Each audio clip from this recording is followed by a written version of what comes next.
The concept of little free libraries is a worldwide movement that works to make free books available for readers of all ages. One New City resident wondered why there couldn't be a little free library in every park. Our Sarah Vaughn looked into what it takes to create a free library and who's doing it. If you haven't heard of them, little free libraries are book-sharing boxes in public places, providing access to books 24/7. The website of the St. Paul, Minnesota nonprofit Little Free Library provides step-by-step instructions for building a library, information for stewarding one, and a map to find little free libraries worldwide. Kimbrel is a recent transplant to Bloomington from Charlotte, North Carolina, where she worked as a library assistant. One day she was walking in Highland Village Park.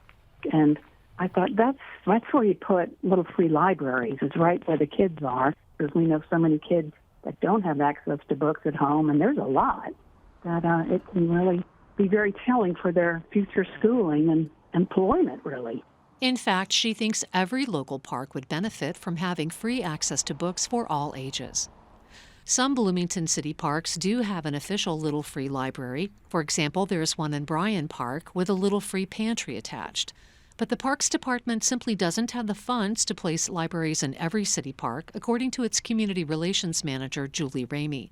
Instead, it has worked with nonprofits and Boy Scouts to install their pre-constructed libraries. The first step is to submit a proposal to the Parks and Recs Operations Department. Proposals need to include information about who will steward the library and a 5-year maintenance plan.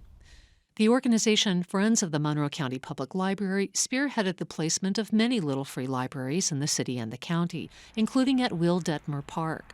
That little free library is stewarded by the MCPL Children's Department.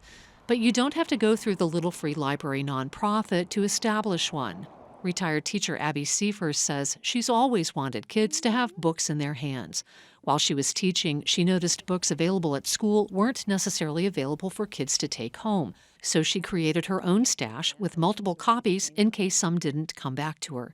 She continued the effort by building her own little free library in a corner of her yard and dedicated it to children's books. To me, getting books in kids' hands, wonderful picture books, great chapter books for them, those who are ready for that, really is important, and I want to do that wherever I can to help.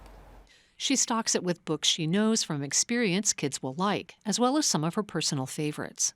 And then this is a fiction, but a beginner, more of a beginner, end of first grade, second grade kind of book, but it's a chapter book, and those kids, they're really, excited to read chapter books. Seifers says her neighbors contribute books too.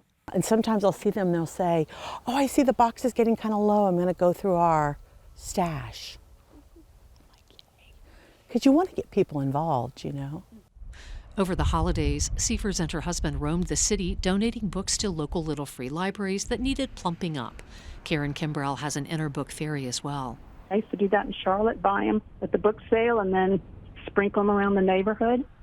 I get a real kick out of doing that. She says she hopes to renew that habit here in Bloomington. For Indiana News Desk, I'm Sarah Vaughn. A map of little free libraries on the national website shows more than 24 little libraries in Bloomington.